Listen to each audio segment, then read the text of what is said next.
Student, आज के session में हम लोग अध्ययन करेंगे सुपरपोजिशन प्रिंसिपल। हेलो स्टूडेंट, आज के सेशन में हम लोग स्टडी करने जा रहे हैं superposition principle in the case of force यानी इलेक्ट्रिक फोर्स। तो आइए डिस्कशन करते हैं। अध्यारोपण का सिद्धांत क्या है? आपको पिछले सेशन में बताया गया था कूलम्ब्स लॉ और उनके अवयव। आज अध्ययन कर रहे हैं हम लोग सुपरपोजिशन प्रिंसिपल के कंडीशन को। देखिए, इसमें सुपरपोजिशन में क्या होगा कि सबसे पहले जैसे हमने बताया था कि कूलम्ब्स लॉ वैलिड है कितने चार्ज के लिए? दो। जैसे एक चार्ज यहाँ पे हो गया Q1, जबकि दूसरा चार्ज हो गया कितना? Q2। इसके बीच का डिस्टेंस कितना है? R। तो F बराबर कितना होता है? 1/4 पाई एप्सिलॉन नॉट। यहाँ कितना आएगा? Q1 Q2 बाई कितना? R square. यानी दो चार्ज था। यहाँ पे भी सेम कंडीशन है, लेकिन चार्ज की संख्याएं थोड़ा ज्यादा दिखाया जाएगा। Q1 यहाँ पे Q2 साथ में Q3 डॉट डॉट लिखेंगे Qn। यहां से इधर चलेंगे, यानी सबसे पहले ऐसे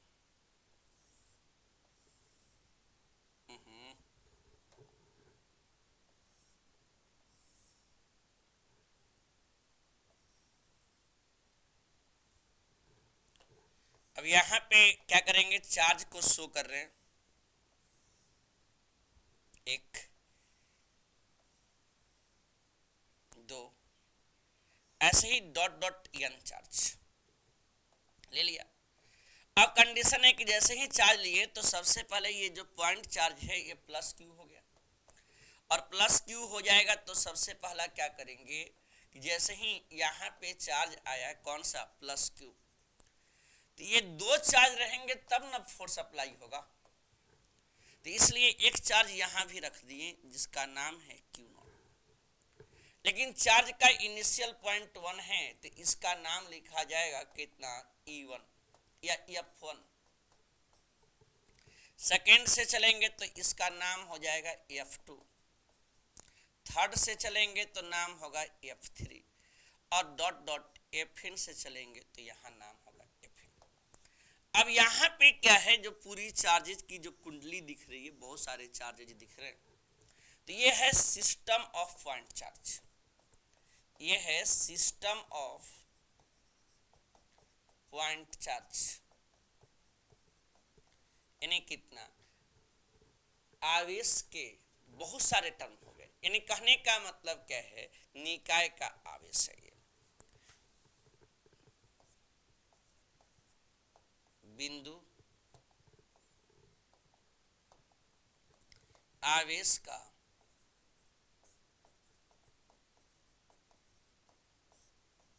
निकाय, ऐसा बात हमने लिख दी।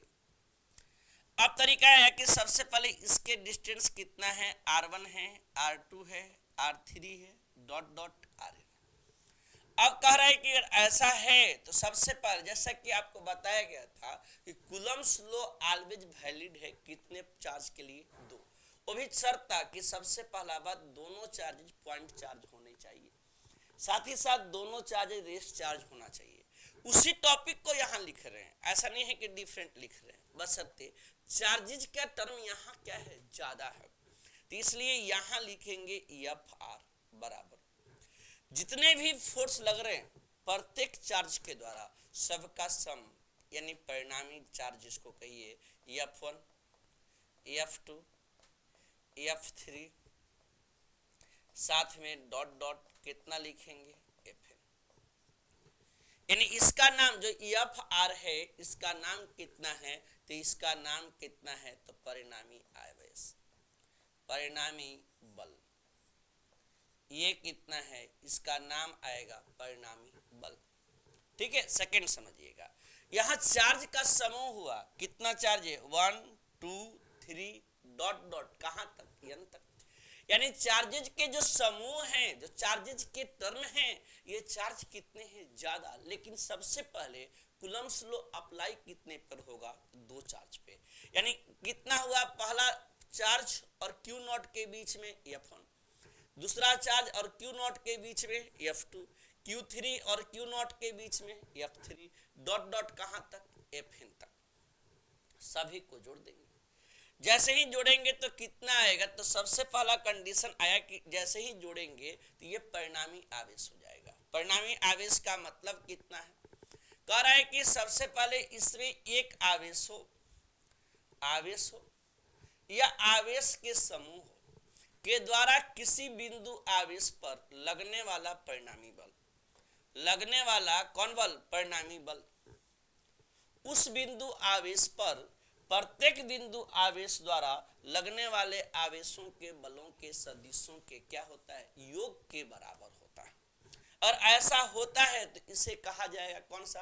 अध्यारोपण का सिद्धांत। क्या कहेंगे? अध्यारोपण का सिद्धांत। यानी सीधा सीधा टर्म हुआ कि इसमें कितना होगा कि जितने भी आवेश हैं प्रत्येक आवेश द्वारा एक ही बिंदु पे जितने आवेश, प्रत्येक आवेश द्वारा एक ही बिंदु पर जितना बल आरोपित होगा प्रत्येक बलों का योग कितना? परिणामी बल के योग के बराबर होगा। क्लियरिटी से है? तो आगे बढ़ते हैं। अब इसी के एप्लीकेशन को समझना है, इन्हीं के अनुप्रयोग को समझना है। यहां देखिए कितना, अब ये एनसीईआरटी का क्वेश्चन है।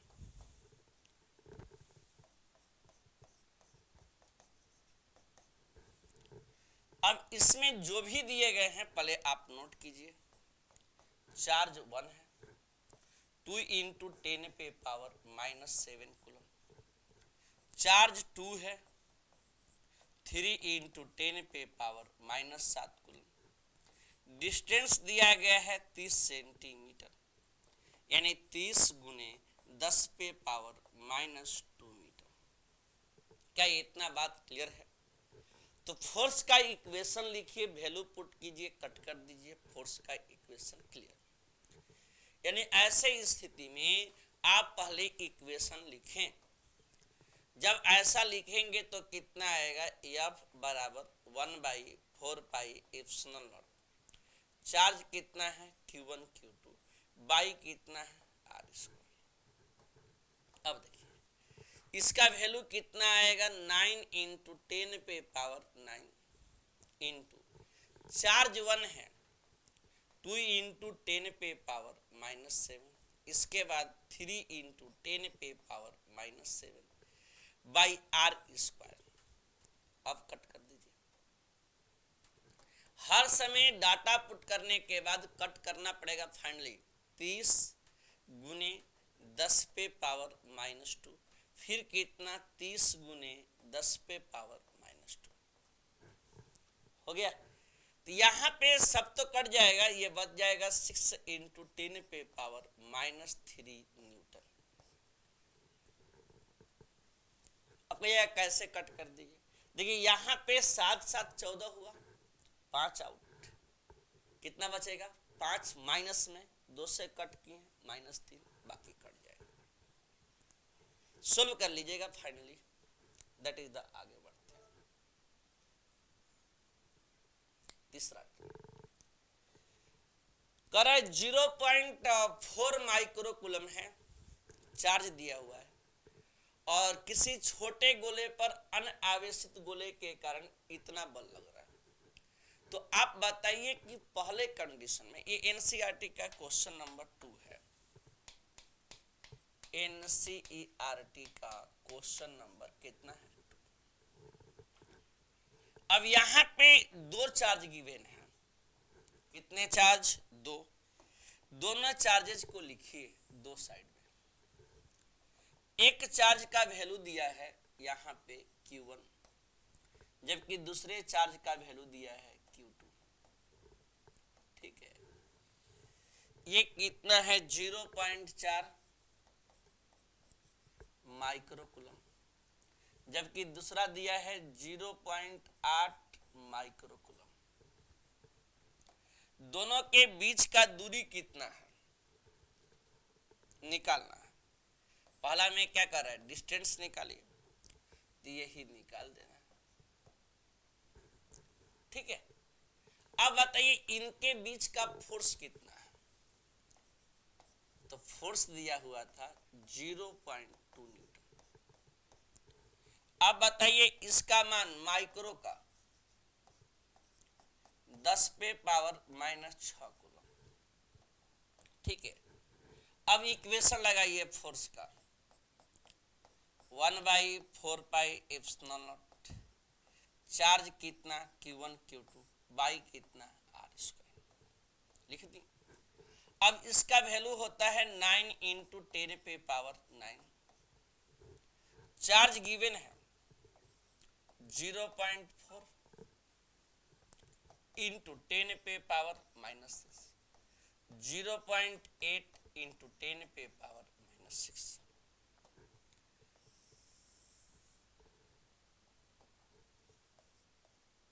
हो गया। ये r² है सर, F का मान है 0.2, तो r² बराबर लाएंगे तो कितना आएगा, 9 × 10⁻⁹, 0.4 10⁻⁻6, 0.8 × 10⁻⁻6, बाई लिखा जाएगा कितना 0.2, कट कीजिए। तो कभी भी मल्टीप्लाई करते समय या डिवाइड करते समय अपने माइंड का प्रयोग करेंगे, हमेशा क्लैरिफाई से कटेगा, जैसे ये कट जाएगा 2 बार में, हो गया। तो अब कितना हुआ, यहां से इसको निकाल लीजिए 10, जान से कट किए हैं ताकि क्लियरिटी रहेगी। ये 10 को कट कर दीजिए ना इससे,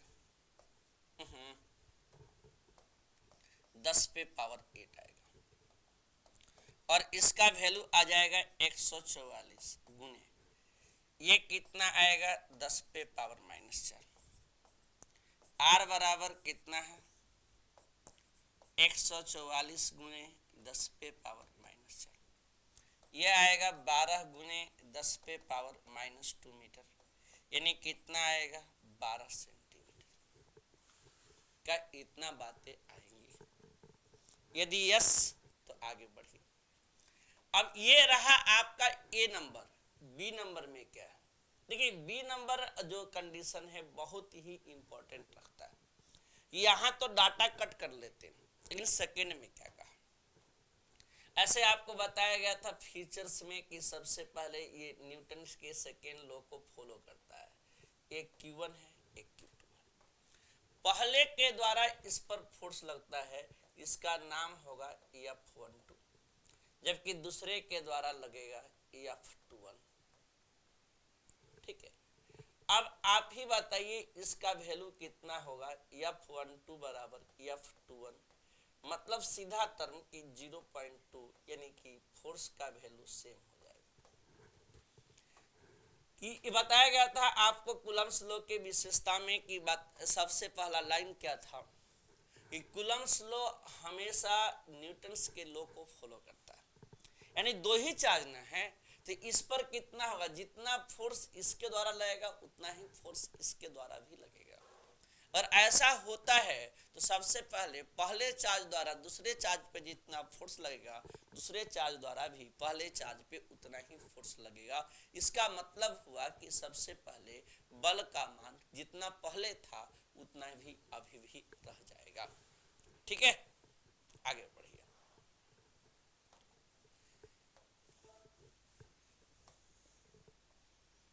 अब मिलाइए इलेक्ट्रिक फील्ड और कूलम्स लॉ में थोड़ा सा कहते हैं ना रिलेशन से बहुत तगड़ा करा है। दो गोलों के आवेश दिए गए, लिख लीजिए, दो गोलों के आवेश कितना कितना है 4e, और साथ में कितना है +e, 4e और कितना है +e। अगर ऐसा है तो क्या लिखेंगे,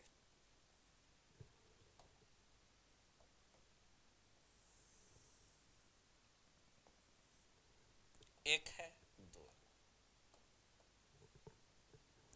अब बताइए एक का A है दूसरे का B, और दोनों के बीच का डिस्टेंस कितना है, ए है। तो इन्हें मिलाने वाली कोई तीसरी आवेश है सर, जिसका आवेश का मान दिया गया है प्लस क्यू। आप इस पॉइंट का नाम पी लिख दीजिए। यहां से एक्स है, यहां ए माइनस एक्स है, हो गया। अब कह रहा है कंडीशन, इतना लिखने के बाद यहां दिया गया है क्या, कह रहा है कि कहां रखा जाए कि ताकि बल संतुलन अवस्था में रहे। ठीक है, अब यहां पे ये बात बताइए, एफ तो लिखेंगे लेकिन कहां से कहां तक, ए से पी तक, एफ रखेंगे पी से बी तक, राइट। अब ऐसी कड़ी क्या होगी,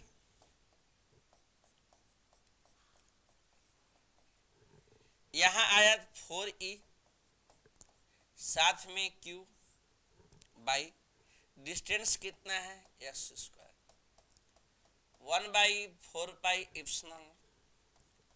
यहां चार्ज q है साथ में e, यहां मान आएगा a माइनस एक्स का होल स्क्वायर, कट जाएगा तो कितना होगा 4/x² बराबर कितना, a माइनस एक्स का होल स्क्वायर। अब आगे चलिए, अगर नेक्स्ट चलते हैं तो कितना आएगा,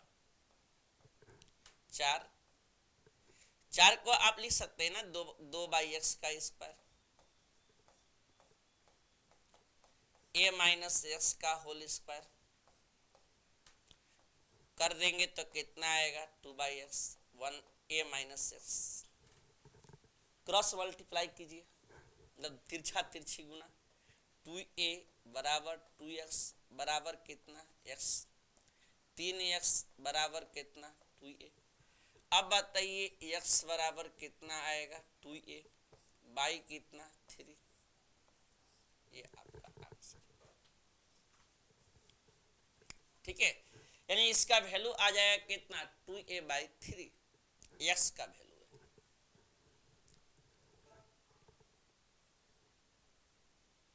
नेक्स्ट,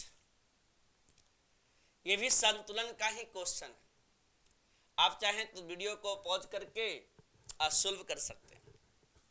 यहाँ पे 2 पॉइंट चार्ज है, दोनों के बीच का डिस्टेंस कितना है 16 सेंटीमीटर। रखिए, एक चार्ज है कितना 9e और दूसरा चार्ज है कितना e, इन दोनों को मिला दीजिए।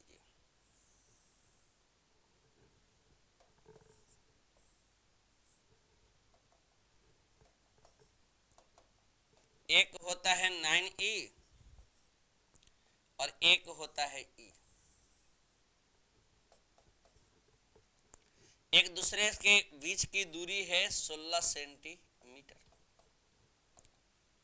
ए पॉइंट का नाम आएगा ए पॉइंट का नाम आएगा बी, यहाँ कोई तीसरा आवेश है Q, पॉइंट का नाम कितना आया P, इसके बीच का दूरी कितना है तो x है, अगला कितना आएगा 16 माइनस एक्स।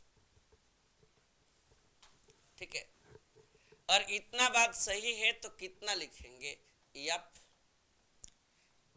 लिखना है बैलेंसिंग, एफ पी बी। अब लगाइए दोनों तरफ फोर्स, 1/4 पाई इप्सिलॉन, चार्ज कितना है 9e, साथ में कितना है Q, यहाँ कितना आएगा x² बराबर 1/4 पाई इप्सिलॉन, चार्ज इधर आएगा Q इसके साथ E बाई डिस्टेंस आएगा 16 माइनस x का होल स्क्वायर।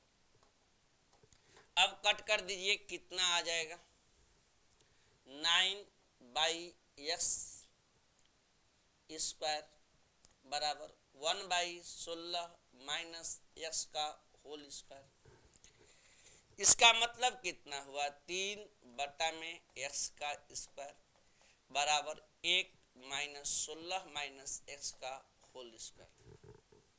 कट जाएगा स्क्वायर से स्क्वायर, 3/x बराबर 1 16 माइनस एक्स, ये कितना आएगा x बराबर 48 माइनस कितना 3x।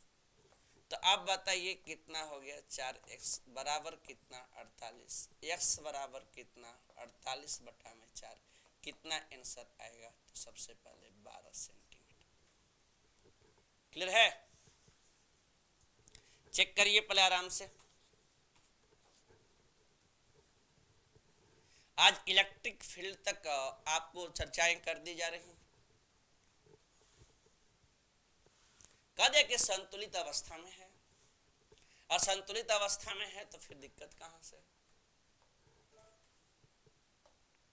नेक्स्ट देखिए, अब आ गया कूलम के नियम का अनुप्रयोग, यानी कि कैसे कूलम्स लॉ को यूज किया जाएगा और कूलम्स लॉ का यूज किस प्रकार से कर सकते हैं। लेकिन शर्त है, यहां पे डायग्राम हम देंगे और आपको सोल्व करना है।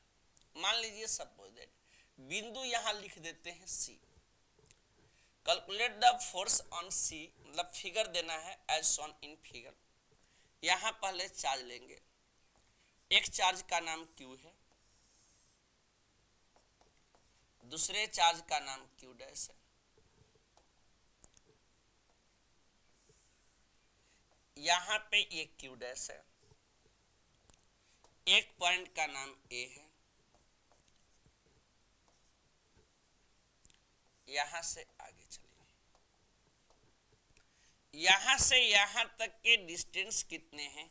R है, यहां से यहां तक का डिस्टेंस कितना है? R है। A के से C पर फोर्स लगाइए, FAC होगा, FBC होगा। ठीक है, अब यहां पे ऐड कीजिए, ऐड कितना पे? C पे। देखिए यहां पे कितना आएगा? FAC plus FBC। अब AC का क्या फॉर्मूला है? 1/4πε0। A पे चार्ज कितना है? Q, जबकि C पे चार्ज कितना है? Q डैश, बाई डिस्टेंस कितना है? 2r का स्क्वायर प्लस, यहां चलिए लिख दिए 1/4πε, चार्ज कितना है? 2q, यहां कितना है? Q डैश, बाई, और डिस्टेंस कितना है? r square. अब बताइए इसमें क्या कॉमन आ रहा है जो दोनों में वैलिड हो? यहां पे आपको चार्ज दिया गया, लेकिन किस पर कहा जा रहा है? फोर्स लगाइए एट अ C पॉइंट पे। तो कितना लिख सकते हैं? 1/4πε Q डैश बाई कितना? R स्क्वायर, 1/4 प्लस 2, ये हो गया। हाँ, फिर से मैटर को समझेंगे। कहा गया था इसमें कि आपको देना था एक फिगर, जो फिगर मैंने आपको दिया, लेकिन इसमें निकालना था क्या? फोर्स एट पॉइंट किस पर? C पे। एट पॉइंट किस पे निकालना है? C पे। तो यहां कह रहा है A है, A से C पे गए तो FAC होगा, B से C पर गए FBC होगा। दोनों को ऐड कर दिए, ऐड किए तो कितना आया? न्यूटन। न्यूटन तो ठीक है, लेकिन शर्त क्या है? A से C, जैसा कि आपको बताया गया कूलम्स लॉ पॉइंट चार्ज है, यानी कितने चार्ज के बीच का? 2 टर्म, यानी एक A और एक C, एक B एक और C, दोनों के बीच के कंडीशन को हमने लिख दिया। आगे बढ़िए, यहां चला जाए। अब कह रहा है एक समबाहु त्रिभुज के प्रत्येक शीर्ष पर प्लस Q आवेश स्थित है, तो किसी एक शीर्ष पर शेष आवेशों द्वारा बल ज्ञात कीजिए। ठीक है, कोई दिक्कत नहीं है, पहले समबाहु त्रिभुज बना देंगे।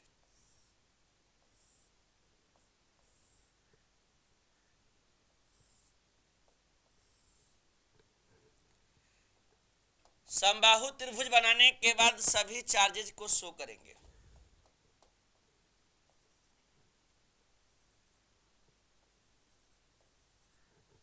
हो गया। अब प्रत्येक पे चार्ज रख दीजिए, रख दिए। जैसे ही चार्ज रखे नेमिंग करिए ए बी और सी। डिस्टेंस आर ले लीजिए। ये एंगल कितना हो गया 60 डिग्री। तब यहां से इधर चलेंगे,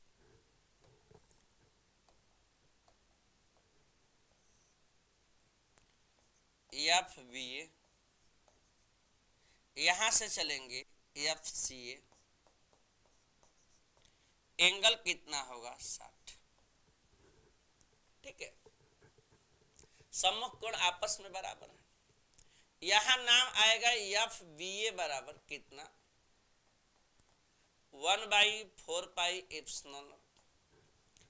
अब बी ए लिखा है ना, तो बी पे जितना चार्ज है, कितना चार्ज है क्यू, सी पे कितना चार्ज है क्यू, डिस्टेंस कितना है आर स्क्वायर। अब चलिए कितना है एफ, यहां कितना आएगा सी ए,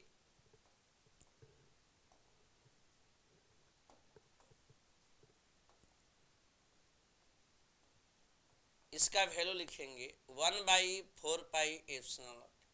यहाँ चार्ज कितना था क्यू, यहाँ भी चार्ज कितना था क्यू, बाई कितना आर स्क्वायर। मतलब एफ बी ए बराबर एफ सी ए बराबर कितना एफ। क्या बात सही है? अब यहाँ पे परिणामी बल का फॉर्मूला लगा दीजिए एफ आर का, किसी एक पॉइंट पे निकालना था। तो परिणामी बल का फॉर्मूला कितना आ जाएगा एफ बी ए का स्क्वायर एफ सी ए का square two F B F C A cos कितना आएगा 60। हो गया। अब यहां पे इसका वैल्यू कितना लिखेंगे एफ का स्क्वायर, एफ का square two F F cos 60 का वैल्यू 1/2 कट जाएगा तो कितना आ जाएगा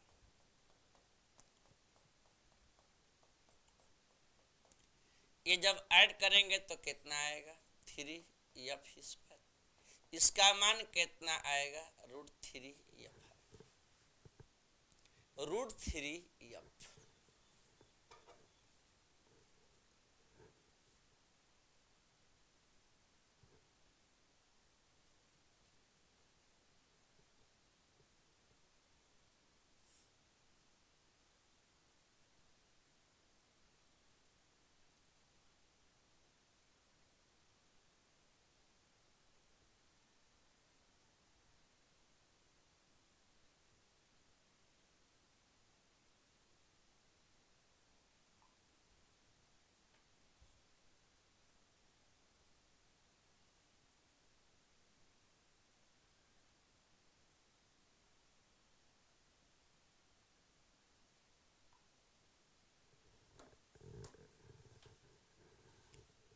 हो गया। कितना आया √3 एफ आएगा। आगे बढ़िए नेक्स्ट। यहां दिया गया है कितना एक वर्ग के प्रत्येक शीर्ष पर क्यू आवेश स्थित है।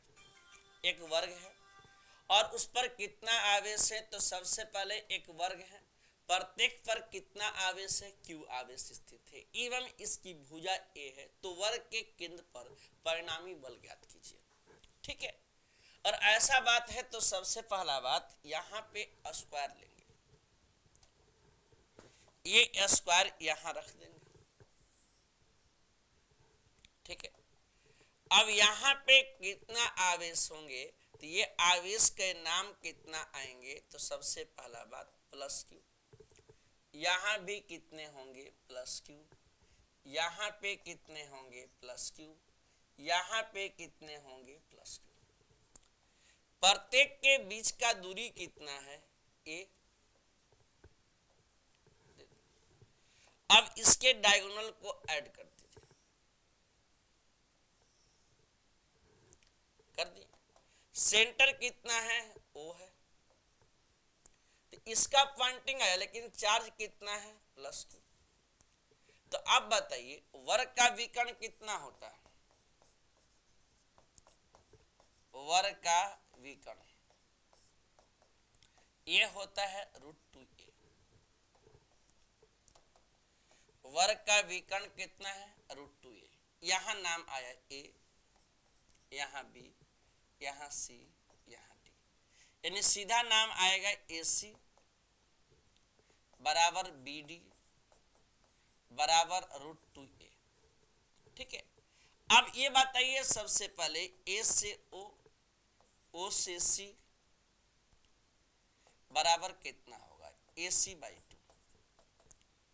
AC का मान √2a/2, a/√2, राइट। पहले यहां तक मैटर क्लियर है। अब तो ये मान निकाल दिए, क्या ये तो मान आ गया। अब आपको निकालना है सेंटर पे फोर्स, ठीक है, और सेंटर पे फोर्स निकालना है तो सबसे पहले ऐसे जाएगा, यहां से इस तरह से एक टर्न आएगा, ऐसे आएगा, तो इसका नाम कितना आएगा, F A से O होगा, F होगा C से O होगा।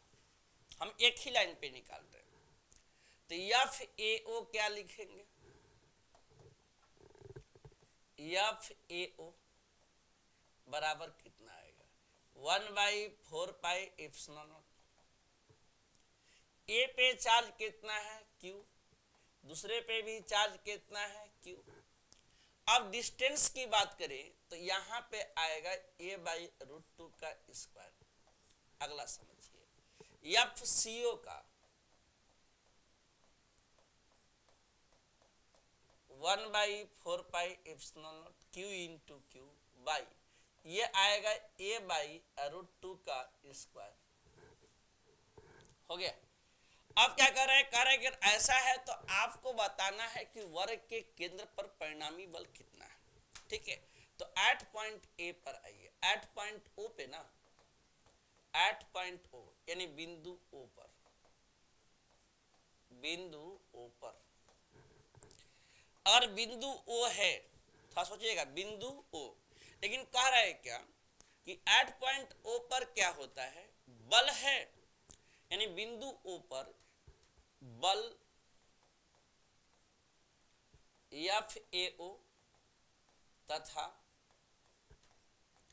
FCO का परिमाण समान, का परिमाण समान एवं दिशा विपरीत है। अतः वर्ग के केंद्र पर, केंद्र पर परिणामी बल शून्य होगा।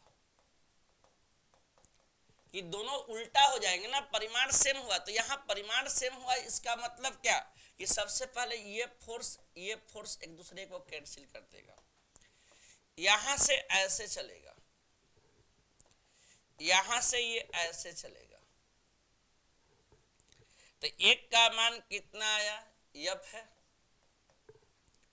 DO आएगा, F है, BO आएगा, ये भी तो कैंसिल कर देगा, इसलिए लिखेंगे क्या यहां पे, here force FAO and FCO equal in magnitude,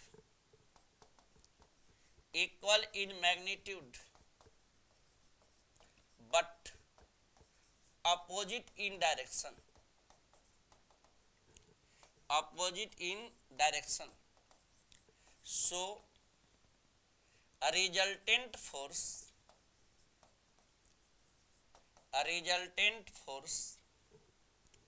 at the center of a square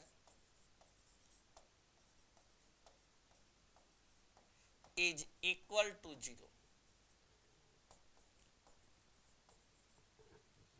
सीधा सा बात आ गया। इसका मतलब साफ साफ लिखेंगे F net at O equal to कितना होगा 0। क्लियर है। तो ऐसे ही पूरी सेक्शन आपको हम पढ़ाते रहेंगे, मिलते रहेंगे प्रत्येक दिन। लेकिन आप कोशिश करिए कि सबसे पहले प्रत्येक टॉपिक को लिखते हुए बैलेंस करते हुए आगे की तरफ बढ़िए, ऑब्जेक्टिव सेट के साथ वैलिड करते हुए आगे बढ़ते चलिए। Thank you.